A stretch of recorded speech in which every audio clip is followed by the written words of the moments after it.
when something reprehensive is occurring in the status quo, that we need to impose the certain justice in order to show what is wrong and what is good as an international society, which is the body that ensures international justice, that protects the fundamental human rights of the individual who was massively infringed by the state leader. So under the context, such as Tunisia in the last March, that there is an Arab Spring movement that's occurring, then there is an increasing the rebel demonstration and the conflict, or the increased number of rebels. So in this situation, in this time of possible regime change, we should not make an excuse for the leader of the state to run away from the crime against humanity, run away from the unacceptable behavior because committed before. That's why we are very proud to propose. Our model is quite simple because we ask the international society, or we ask the country that there is a possible regime change occur. So we never provide the amnesty for the leader of the state, even maybe these people are dictator, or maybe these people are the leader of the army or someone like this. And okay, this is our clear model. And moreover, so instead of this kind of granting amnesty, so after the finish of possible regime change, we need to make sure the trial, which is done by International Criminal Court, or done by the domestic court, or the Truth and Reconciliation Council, and so on, in order to ensure the consistent justice, in order to make sure what kind of crime he was committed by this leader. I have two substances to talk about. Firstly, I'd like to talk about why the retribution must be done in this particular case. So why we shouldn't compromise the justice in this time.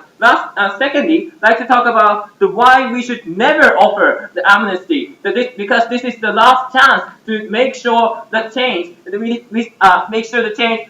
This is the last chance to impose the justice in this kind of controversial context. Moving on to the first level. So why retribution must be done? So we believe the international justice should be consistent. No. So later please. So if there is a crime against humanity, so which is unacceptable crime, for example, the systematic oppression that forced the innocent civilians, or the prohibition of free speech, or executing someone with the unreasonable crime, and so on, Mr. Speaker, this kind of crime should never be allowed, even though the context is quite controversial.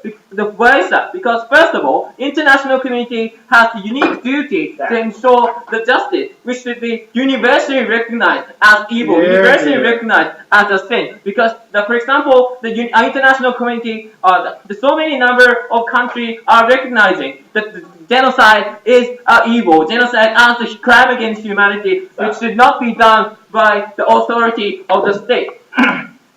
Yeah, what's the point? Why do you uphold justice when your policy leads to thousands and thousands of deaths more? Yeah. So we would like to talk about, secondly, the context of this debate is about the possible regime change, right? So in this situation, the regime is continuously weakened, Mr. Speaker. So as I told you before, in Tunisia, that there is an increase in the number of rebels who are demonstrating against this kind of the dictatorship, or that we have the external pressure. So external pressure, for example, that we are imposing the economic sanction on the rogue state that is actively infringing the fundamental human rights of those people. So because we see the success of this kind of external pressure or internal pressure, we are weakening this kind of regime, and we make this crucial opportunity to ensure the justice. So we say this is the extremely crucial time to ensure the justice. And we believe that who is the head of state is that this kind of head of state is the person who has the largest amount of crime, Mr. Speaker, who committed the most serious crime. For example, they ordered their soldiers to kill their opponent's ethnicity, or the kind of genocide, or they kind of create the huge segregation between the minor religion and majority religion, and oppressing this kind of minor religion and people. So this kind of crime against humanity was structurally done by this person. This person should carry the largest amount of burden, largest amount of guilty. So we cannot allow these people particularly. So no. So that's why we need to ensure the retribution at this moment. So secondly, so why we should never offer the amnesty towards the head of state. No, because as I told before, today is the context of this debate is about the possible regime changes. This is the crucial time to make sure the change of the situation. This is the time to ensure the justice. And moreover, so if we provide selective amnesty that create a room for dictators, a room for the bad leaders to abuse the opportunity of this kind of amnesty, just because these people have the possibility to be to be to get amnesty, they can do whatever they want. They can conduct the genocide. They can conduct the systematic oppression, because we provide some excuse for these people to run away from this crime. So these kind of oppressive regimes still continue and still have the incentive to do whatever they want. So because we can provide, after taking this proposal, we clearly show our hard stance, which never allows this sort of crime against humanity, that we create the certain deterrence effect towards this kind of bad regime. So before they try to conduct the massive oppression, that they have the room to consider whether they can, whether this action is legitimate or not, or whether they can do this kind of action or not. So, Mr. Speaker, we need to ensure the retributive justice. We need to create the room for the justice. We need to discourage these bad people to create bad things. We are very proud to propose.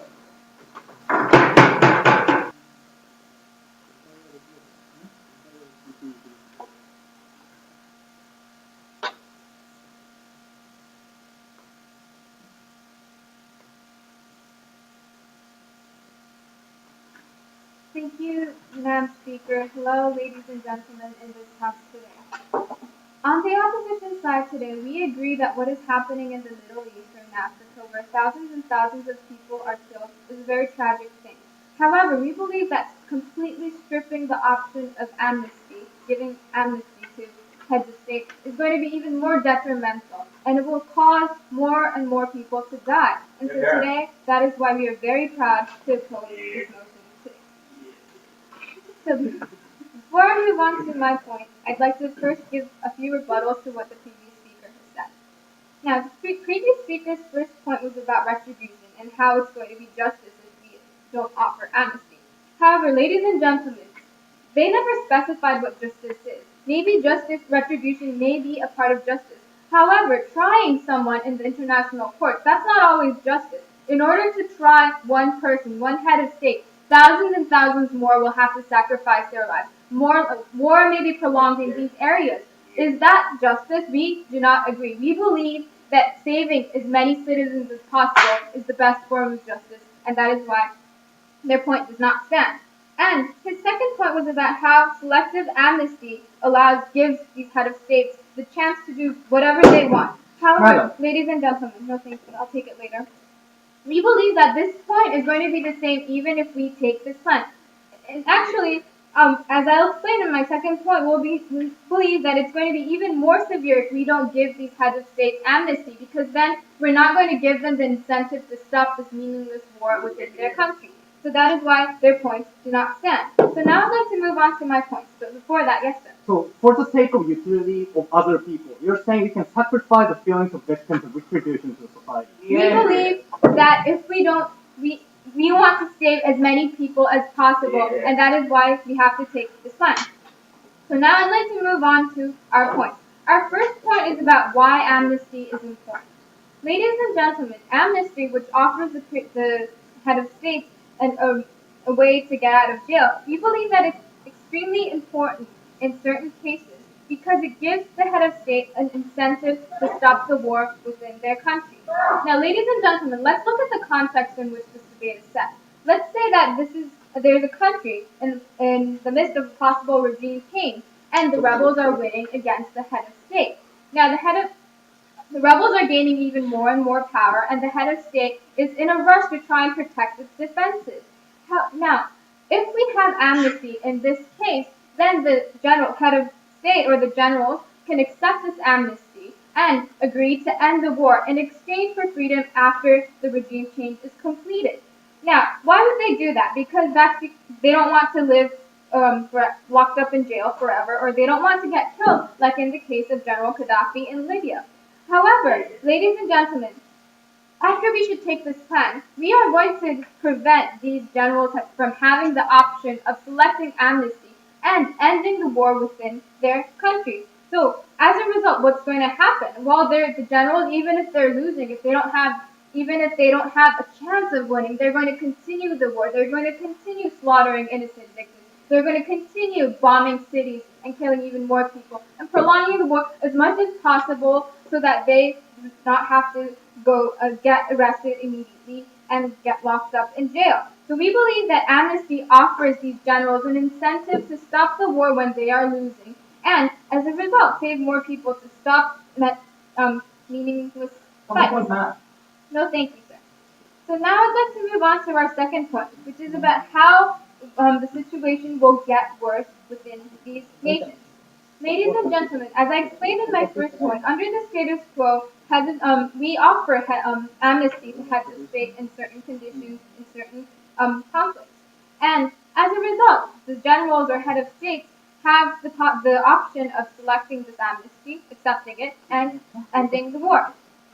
Now, what's beneficial about that is, as I explained, we can save more lives because the war will not be prolonged. There will be no needless fighting, slaughtering, murdering, raping, and so on. Now, however, after we should take this plan, then the head of states are never offered amnesty. So what options do they have? One, they can give up, which is very unlikely, and two, they can continue to fight until the last machine gun is gone, or they can fight until the last bullet they have. And what is going to happen? Thousands and thousands of people are going to be victimized, and they will die. Their families will die. Their houses will be burned, and even worse, in the worst case scenario, the possible regime change that was going to be attainable may be lost because of this act. So, yeah, sir. So you stop one conflict and create the thousands and thousands conflict, which might systematically oppress the innocent civilians. How can you justify this? We can justify this because we are going to be saving more and more people. Ladies and gentlemen, the government side never explained which context this debate is taking place in. What this debate is about is when there is in the possible regime change, in the midst of a possible regime change, in which the head of state, maybe he might be winning, he might be losing, but if we offer this man, this woman, or this person amnesty, there may be a chance to end this war, to stop systematic oppression from occurring, to allow the possible regime change to democracy possible. And we believe that amnesty is the weapon that the international society has in order to achieve this goal of a better life for these citizens. So what I've told you today in my speech today is that amnesty is important because it gives the generals a reason to opt out, a way to opt out. And this is important because we can save thousands and thousands of more lives within that country. If we should take away the possibility of amnesty to never offer it, we'll just incentivize these generals to fight until the last bullet, which is what we don't want. We want justice for these people. This is a general consensus between the two sides. But we believe that saving more lives is a better justice than trying to find retribution by trying a single head of state. So that is why today we are very proud to oppose. Thank you.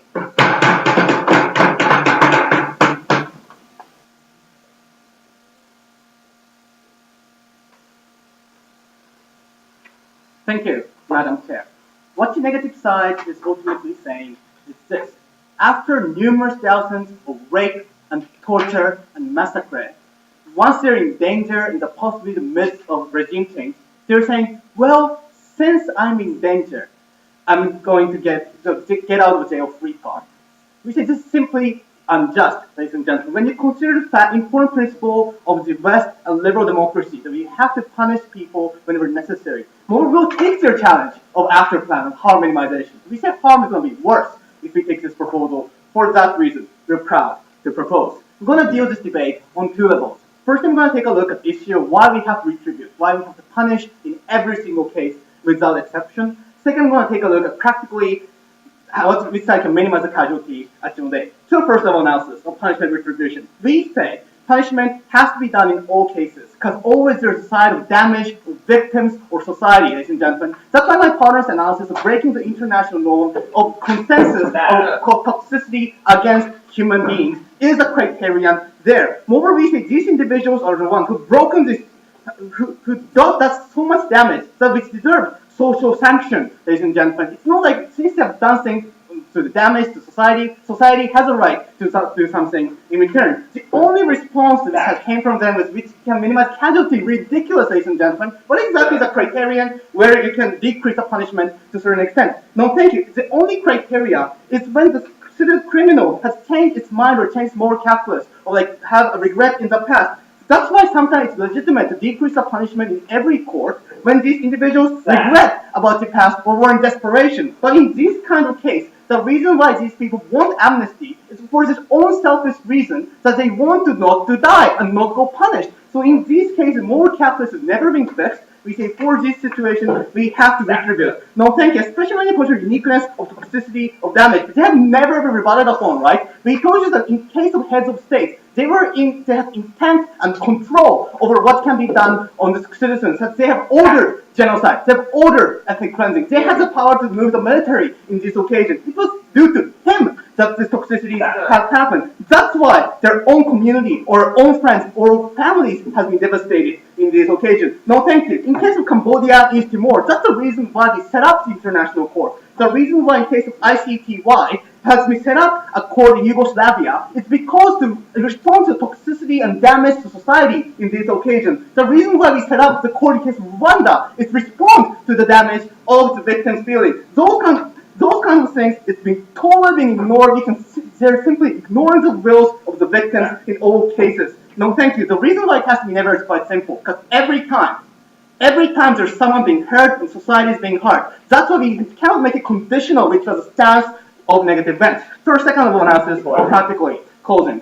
If you say that retributive justice is universally important, we agree that. But we think that in the post-conflict and shorten or decrease the number of victims is also the universally important thing. Why you can prioritize one side? Because victims who are being suffered is the only way to do it, because obviously there's societal damage, right? You're going to ignore that damage, right? State has to be accountable to everyone, right? State has to be accountable to damage of the past and damage of the present. You're only prioritizing the damage of the future, right? Even though past people are also being hurt, also being traumatized, you're ignoring that. Sit down. Third, second level analysis, practically. They said it's going to stop the war. We are able to stop the war because sometimes it's going to be conditional. It has never been dealt. He has never really listened to Prime Minister's speech. Because we told you that abuses are going to simply happen. Because when these head of states are given get out of jail free card, this means they're able to freely do genocide, freely do rape, freely do absolutely damage the dignity of human beings, and say, well, since I'm in danger, please get me out of jail free, ladies and gentlemen. Those things can happen. Secondly, in the long run, in the international community,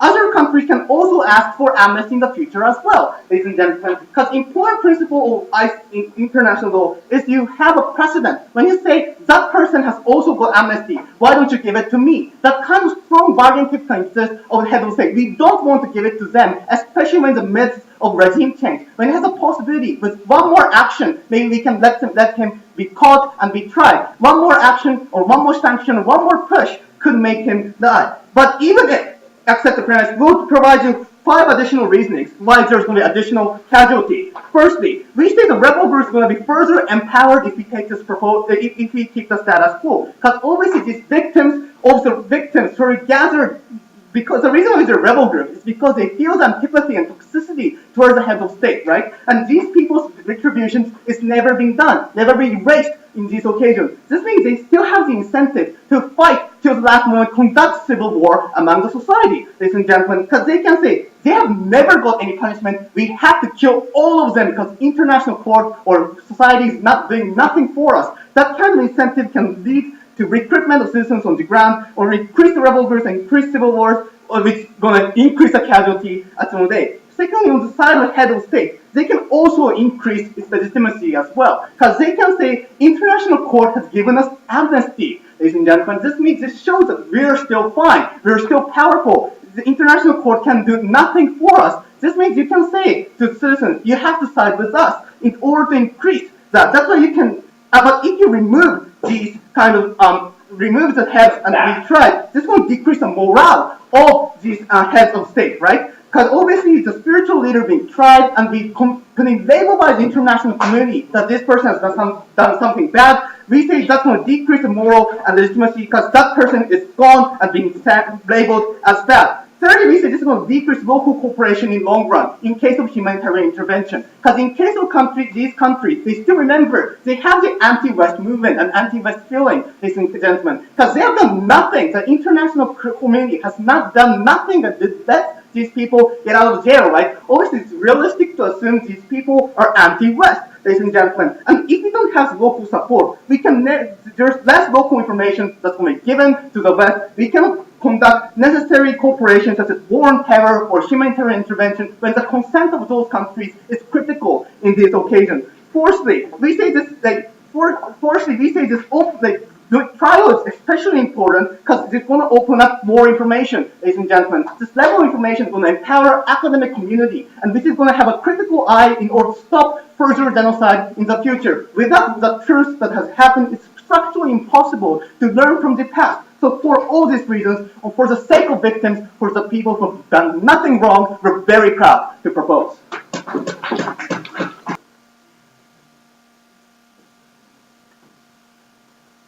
Thank you, Madam Speaker. There are three things I want to bring you from the deputy level officers. Firstly, about will they be able to bring these people into justice, into the real justices we have to say. Secondly, which is about deal with their case, which is about they can minimize the casualty in their policy, so then reconstruct our cases. So firstly, what is justice? These guys are constantly saying we have to bring every criminal into justice without any consequences, or without considering about the consequences. We have two responses to that. Firstly, we think they can necessarily bring these people into the justice, or they can necessarily bring these into the court, right? For example, when we talk about the legal Gaddafi, right? In the Libya, the consequence was this Gaddafi was just killed by the citizens, who was brought to the court, right? The reason for that is because the citizens have antipathy toward these people. That means it is less likely for these people to be bringing into justice, right? This has never told us how there is a possibility for these people to bring these people into justice. That's detrimental to this case. But secondly, we want to consider, thank you, in our cases, is that we have a comparison, ladies and gentlemen, about the justice about the past and justice about the future. They are particularly justice about the past, right? We think justice is holistic, ladies and gentlemen. We think justice has also the past experience, past aspect, but also justice has the future aspect, ladies and gentlemen. When we talk about justice about bringing these people in the court is justice about the past, but further minimize the casualty is the justice about the future, right? When we have that trade-off, we have to consider in the opening option that we have to prioritize justice about the future. Why? Because unfortunately, if these people are murdered, are raped, unfortunately, in fact, these people cannot be unraped, cannot be unmurdered. But when we talk about the future, we can unmurder, we can unrape these kind of victims. Because this is about the future, we can change right now. That means if you talk about the victim's feeling, we have to prioritize justice about the future, Madam Speaker. Because that is the people we can save, but justice about, even if you talk about the victim, these people can never, ever be get out to society. That's why we talk about, that's why democracy allows fair bargaining. That's why democracy allows legal deal. That's why, for example, even in Japan, if, for example, this doctor of the Omi incidences tells information about Omi incidences, they decrease the punishment, right? Because they contribute to society, they decrease the amount of, decrease the further casualty of the future. That's why we think this justice about the future is more important than the justice about the past. We don't say justice about the past is not important, but it is relatively less important than what you're saying. Yes, sir. How can we assume that every victim pursue such kind of future retribution or future benefit. How can you assume these kinds of Because even if your father was killed, you have your daughter, you have your son, you have your brother, right? These people are the one you don't have to be killed, you don't want to bring traumatic experience again and again and again. That's clear. So secondly, let's deal with their cases. These guys innocently assume, well, their cases will reduce the amount of casualty. They said two things, right? The Prime Minister said, well, we would decrease the amount of this. Ladies and gentlemen, we think there is a time lag, right? There is a scenario, one scenario is about the dictator before entering a conflict with rebels and dictator after having a conflict with rebels. About the abuse cases, about having a deterrence effect, it's about the formal war, right? Before entering the conflict, right? We are talking about these kinds of dictators. We don't think we can work as deterrence effect toward this kind of dictator, right? The reason why dictators start abusing people, the reason why dictators start committing genocide is because they think rebels cannot get up and cannot fight against me, right? That means that's why this abuse and deterrence effect is rubbish. No, thank you. Also, the Deputy Prime Minister said four quick assertions. First is about, well, in their policy, rebels will be somehow empowered.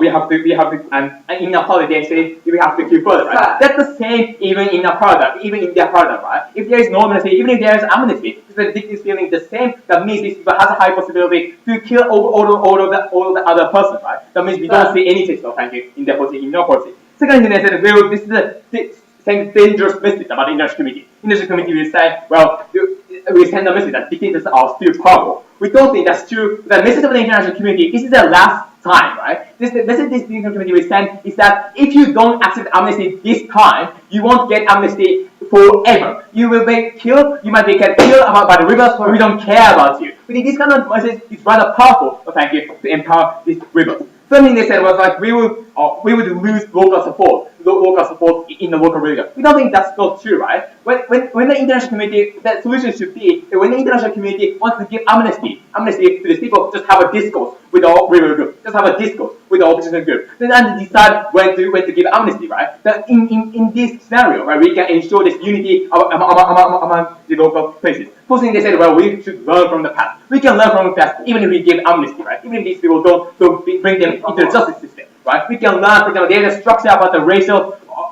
problem existing in Nigeria. We can learn from the past, right? We don't see any necessity to do that. So no, thank you. Let me enhance with our guest. Okay, at the midst of possible regime change, we told you it's a tipping point where this head of state is being weakened. In this occasion, we can catch them and fry them. How can you say that all the assertion of like further casualty is going to happen in the scenario? Because the thing is, we are on a tipping point. It's the time there's highly likely for dictators to accept that, right? If there's a tipping point, it is highly likely for this dictator to accept that. Even if this dictator, we can win against dictators even in their paradigm. The point is, we will have much longer conflict than our paradigm. We think in those terms, citizens will be killed and murdered and massacred. Oh, thank you. We think that is the problem we capture in the debate. You are not engaging with our cases. So when we enhance with our cases, we told you if there is amnesty is highly likely to success in this scenario because if your fear they might be killed like Gaddafi. It's highly likely to accept this amnesty in this scenario. More than that, if this dictator accept this amnesty, they will lose the binding role of the dictators inside the regime. Right? There is no leader inside the dictator. That means if you weaken the power of the regime, we still empower the opposition group in this scenario. But when you lose this option of amnesty, the mindset of the dictator will be like this. Even if you stop casualty right now, anyway, I will be prosecuted in the international community. Anyway, I will be killed in this scenario. That means the only solution the dictator can take is continue to keep further massacre and genocide in this community, so they can ensure they have won this conflict and sustain their own regime in this country. We think those kind of initiatives we are getting in their parliament. That's why they will create injustices. So, Mr. Speaker, because it's justice for the future is more important than the past. We think that's the optional amnesty. That's why we beg the curve. Thank you.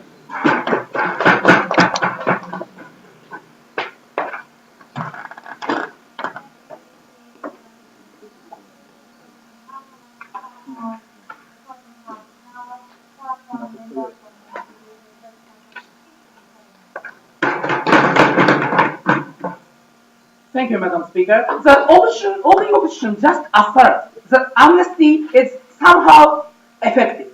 why. They cannot prove why such kind of dictator will accept these kinds of things or not, or what's happened after they accept these kinds of amnesty or so. It is a too poor analysis coming from the government side, opposition side. So at the closing government side, we presented you how such kinds of offering amnesty is the core reason why such kinds of dictatorship government continue to killing the people, because there is the amnesty. That is our first extension. And secondly, about the why by taking this proposal we can pass through the genuine purpose of the ICC or so forth, and why the ICC as an actor of the justice, how they representative of the justice by the law or justice of the law, why they should not do such kind of things. That is our second extension. Firstly, about the it is kind of engagement for the opening opposition side, and it's my extension. So, so the government side somehow try to say the intention they are killing the innocent citizen living in their country is different from the fear of the punishment or so forth. They are by selfish reason they are killing these kinds of things. So therefore we say even we keep the deterrence by the law, there is no effectiveness. That is what the opening opposition side said. But the thing is in this debate we have share the consensus coming from this proposal. It means because the dictator afraid punishment, they accept the amnesty. That is the entire core logic coming from the opposition side. It means we have to assume, we have to say the dictator afraid the punishment. In this kind of sense, actually they are, after taking proposal, they afraid the punishment. If they killing another 100 person or another million person, their punishment become heavy, Mr. Speaker. In these kinds of things, actually, by taking the proposal, the deterrent power becomes strong. And moreover, we say that the amnesty is a structural problem coming from under the status quo, Mr. Speaker. Because by doing the amnesty, dictators think, oh, even if I killing another 300,000 people, I can get the amnesty. So therefore, they continue to killing another person, or they continue to oppressing another person, Mr. Speaker. The existence of the amnesty is a core reason why they try to prolong war and they try to deal between the international society. Because if they create a strong army and resist for a long time, they have a high possibility to receive the amnesty, Mr. Speaker. So therefore we say why they are sticking into such kind of dictatorship, the seat of the leader of the dictator is because there is amnesty. Because by sticking these kinds of seats, actually they can deal with these kinds of they can deal between the liberal democracy or so forth, Mr. Speaker, Madam Speaker. But after taking proposal, because the loud consensus is they afraid the punishment. If they continue to kill another 100 or million person, their punishment will increase, Mr. Speaker. So therefore we say, because after taking proposal, there is no amnesty, the dictator has a strong incentive to surrender to the society or so forth, because they afraid the more heavy punishment, Madam Speaker. That is our first extension. And moreover, we say it is second extension. Why by doing the amnesty, another dictatorship government is also has there is another effect exists to another dictator government. Because by doing the amnesty, another dictator government is also think I can oppress another, I can oppress my country's people. Because if there is an amnesty, they no need to afraid or they no need to fear. There is no deterrence power by the law because there is amnesty, and even if they killing another person, they can forgive by such kind of international society, Madam Speaker. So therefore we say it is also another bad effect towards the international society, because keep giving the amnesty, actually another or many other dictatorship governments have the such kind of killing incentive is continuous. So forth. Do you have any point of information? Of course. Yes. The premise of your side is that dictators kill people randomly without reason. That's not the case. The reason is like ethnic tension or religious differences. How do you account for that? Okay, if the ethnic intention or religious tension is a reason, why under the status quo such the dictator accepting the amnesty? This point of information killing entire opposition case. Because there is another reason why they killing another person, there is no fear of the deterrence power of the law, or there is no fear of the punishment. Why their amnesty works? They have to prove these kinds of big burdens to prove. Anyway, secondary extension about the ICC things. So one of the speakers, they mixed up the justice of the law and justice of the utilitarian characteristic or so forth. Because the only logic coming from the opposition side is because after taking this proposal, I don't know why, they can save million people, we should take this proposal. But we have to say that is different from the law, justice of the law, Mr. Speaker. Because the ICC, it means the main actor of this debate, is totally different from the depend on the such kind of utilitarian characteristic. Because justice by the law, justice of the law, is based on such kind of out of these kinds of utilitarian characteristics. They see the law, according to law, they doing the punishment, Mr. Speaker. So therefore we say, because of these kinds of principles, the ICC should not give these kinds of amnesty, because it is totally against the justice of the law, Mr. Speaker. They totally mixed up these kinds of things. And moreover we say, under the times, after taking proposal, we can increase the credibility of these kinds of ICC, Mr. Speaker. Because by taking this proposal, the ICC can show the more strong stance they are obeying the law, or they are obeying to the law, or so forth, Mr. Speaker. So therefore we say, after taking proposal, it is more effective to another case. It means maybe Western soldier rape or killing another person. It is also case of the ICC. ICC, by showing these kinds of stance, which means respect of the law, another Western government or another Western liberal democracy more following the ICC. And we say that is very effective to another case. It means rape by the soldiers or rape by the Western democracy people. Because after taking proposal, the people can trust the ICC and Western democracy more to participate into the ICC. And it is also effective to help the another victims of the rape by the soldiers or so, Mr. Speaker. So therefore we say we are very proud to propose this motion. Thank you.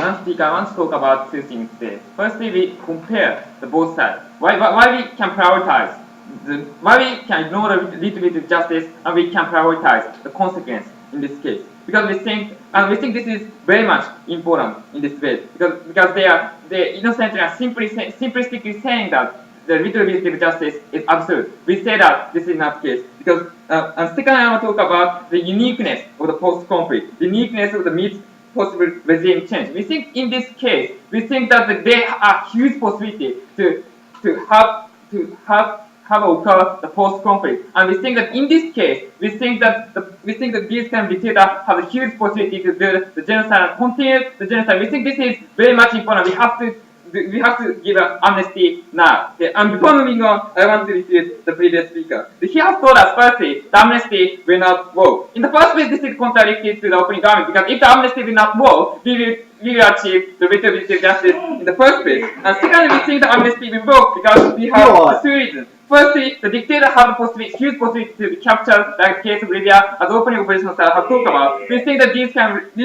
dictators have a huge possibility to fear these kind of consequences. And secondly, we think if we give the amnesty, the kind of dictator's family is also safe. We think these kind of dictators have a huge incentive to think about their family. And thirdly, finally, we have to think about the context of this debate. We think in the past 1 year, there's many dictators who have settled down. We think in this case that these kind of dictators have a huge possibility to think about the failure of the previous regime. We think that dictators have a huge incentive to think about this now. No, thank you. And they have talked about if we fear the punishment, this kind of amnesty will not work. We think this is very much stupid idea, because the consequence will not change, because these kind of dictators have already killed thousands of people. It means that even if they kill another 1,000 people, the consequence will not change. They will be punished even if they are pardoned. No, thank you. Thirdly and finally, they have talked about the genocide will occur because these dictators will seek amnesty. The first thing we think that the reason why they are doing genocide is not because they want to kill the people, but because they want to sustain they want to sustain their regime in the first place. And more, even if they killed many other people, this doesn't mean that we can guarantee 100%. We can guarantee that these kind of dictators have amnesty. We don't think that these kind of dictators will do the risky thing. No, thank you. The first time I'm going to compare which is important, justice and consequence. We agree that all these kind of two things is universally important. But that's why we should not take this policy, because this policy says we will not never offer the amnesty. We say because this is universally important, we have to prioritize and we have to have optional policy as opening oppositions have talked about. But I want to explain the further in my speech. The first thing they say that justice is very much important. Firstly, we do that. We can guarantee, even if we do not give the amnesty, this doesn't mean that we can put the dictator to the international criminal justice in the first place. As opening oppositions have talked about, there is a possibility of case of Turkey. And secondly, we think that international criminal justice do not have the huge power to the international society. For example, they need the consent, even if when it comes to they are forcing these kind of dictators to come into the international criminal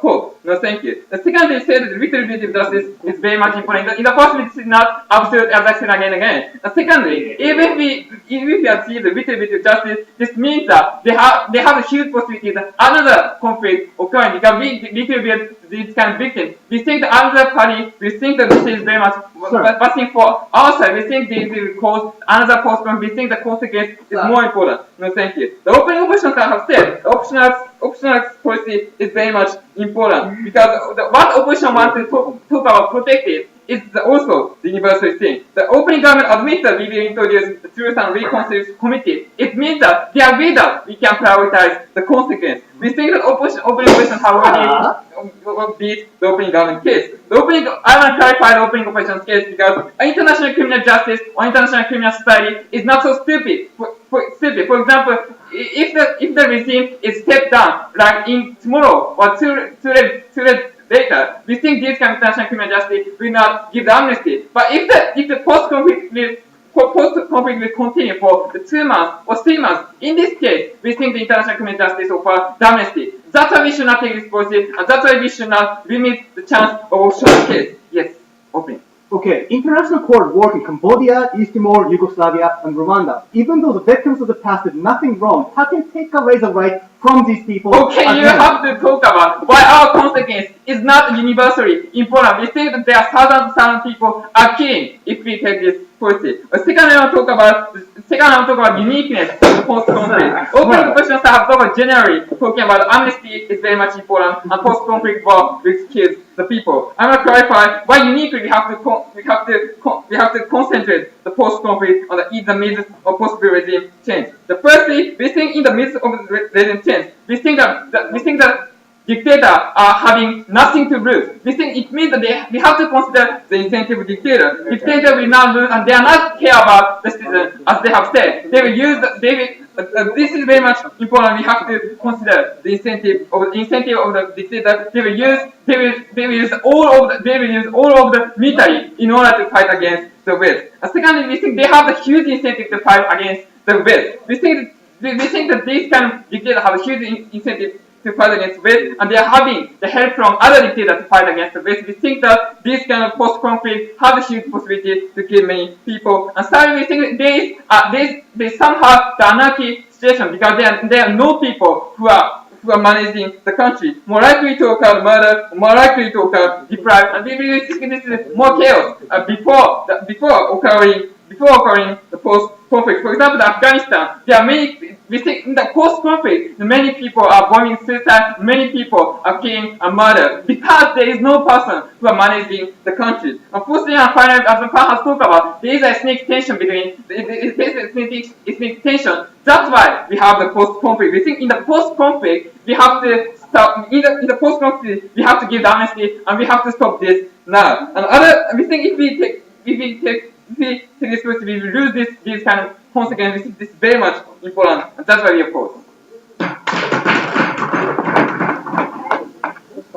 Madam Speaker, at the end of the debate, we still do not see why amnesty would work. This is due to the lack of analysis and lack of examples coming from the opposition side. We believe that we want to save as many lives as two, and to do this is to never give amnesty to any of the oppressive leaders, and that is why on our side we are saving much more lives. That is why we are still very proud to propose. I'm going to sum this debate up into two questions.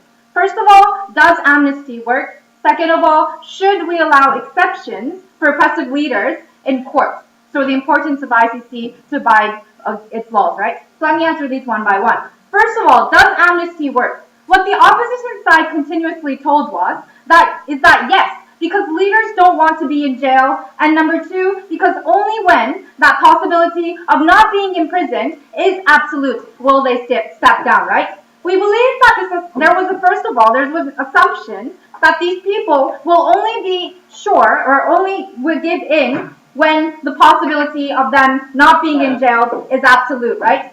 We think this was never true, especially in the cases when we're talking about countries which have a shifting regime, which means that this leader is weakened because we have a stronger opposition force or because economic sanction has been good enough. So we believe that these leaders will always be exposed to the possibility of being caught of ICC, even if we do not give the sure possibility of giving them amnesty, right? We believe that they told us, especially when they tell us that the incentive for these leaders to step down is when they are afraid of being imprisoned, is the core reason why amnesty would never work, right? Because from the closing side, we told you that only when we give you 0% of the amnesty will these oppressive leaders be especially afraid of being caught and especially afraid of being imprisoned.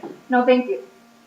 Because when we say that we're not going to give amnesty to you at all, that means that sends out a message that we are going to be much harder on you, and we are not going to give you a route to escape, and we are always going to be out there and try to capture you. We believe that sends out a message, and that frightens these leaders much more, especially when these people are people who don't want to be imprisoned for the rest of their life. And that is why the possibility of being imprisoned will raise by our proposal, and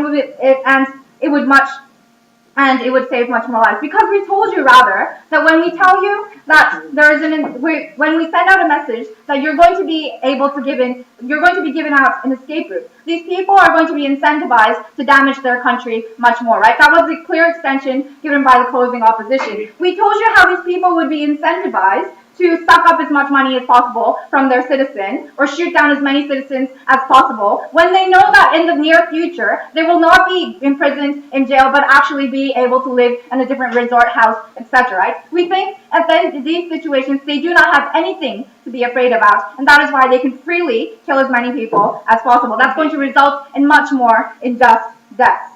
No, thank you. And that is why amnesty would never work. We have never seen an example how amnesty works, especially when we're talking about these people. Yes. We told you there's difference between situation before conflict happens, situation after conflict happens. Situation before conflict happens, there is no threat of rebels, that's why there is no deterrent effect of your side. But when you talk about the situation after conflict happens, there is a threat of the rebels, that's why it is highly likely to accept this amnesty. We engage with that. We think even before these situations happen, these people would be deterred of killing much more people, right? Because what the closing op said was that they're going to have an incentive to kill much more people, right? We tell you that when amnesty is deprived and you have no choice of amnesty, these people would preemptively prevent themselves from killing these people, and there would be no situation where these people would be massively killing. Because they understand that when they kill 100 million people, they're going to be punished much more. Why would they have an incentive to do that? No, thank you. So, let me go to my second point. Should we allow exceptions in court?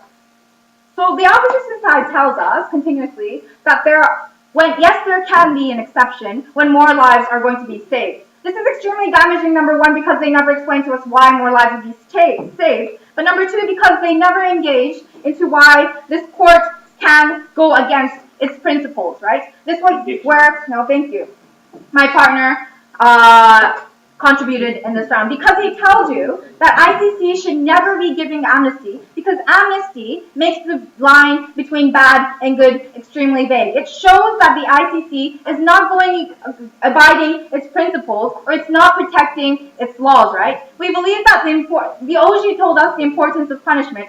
CG told you that how it's important that all people should be punished according to the laws which is established within ICC. We told you that only when the ICC does abide its laws and continues to abide its laws will people be conceding to join ICC or to believe in how these just judgments are given. Because we told you that the ICC does not deal only with these conflict cases. We told you how it also deals with rape cases or unjust murder cases happening in different countries where there aren't conflicts either. Because we tell you that it's extremely damaging for these cases as well, because we're going to have much less countries believing in the ICC or trusting the ICC, and we told you how it's extremely important for countries to be cooperating under the law of ICC, right? And that is why when you provide amnesty, it says that just because we thought that amnesty might work and amnesty might have a little less people killed, we're going to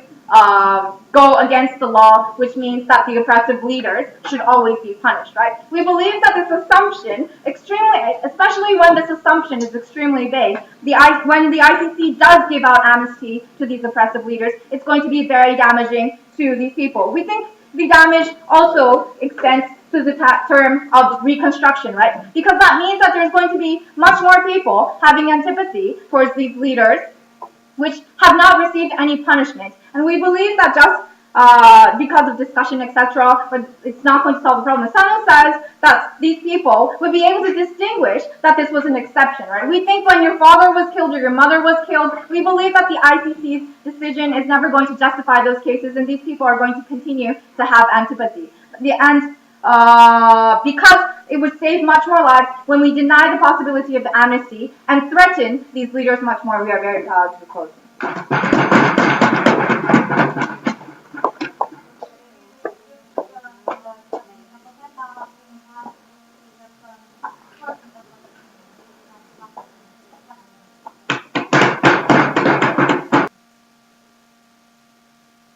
I'll tell you more in my speech, but it was us closing up who broke the deadlock in the opening half about, victims and justice and practical consequences of thousands of more people dying. Now, let's go straight into my weak speech. I have two clashes. Firstly, trade-off between justice and thousands of deaths. And secondly, I'd like to concentrate on the benefit about, especially coming from closing up, about deterrence effect or, how dictators would kill less people and how those things are wrong, but rather dictators would have additional incentive to kill even further, Madam Speaker. Now, firstly about trade-off between justice and deaths. Opening government started off nicely by saying that, justice is really important because victims are not gone.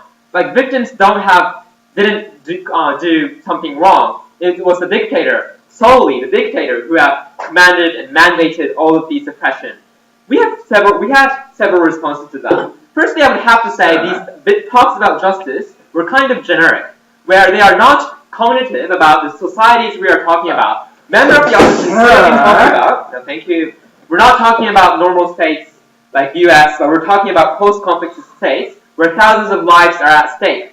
If this policy leads to more deaths practically, we think that it's unjust. That was the explanation of opposition.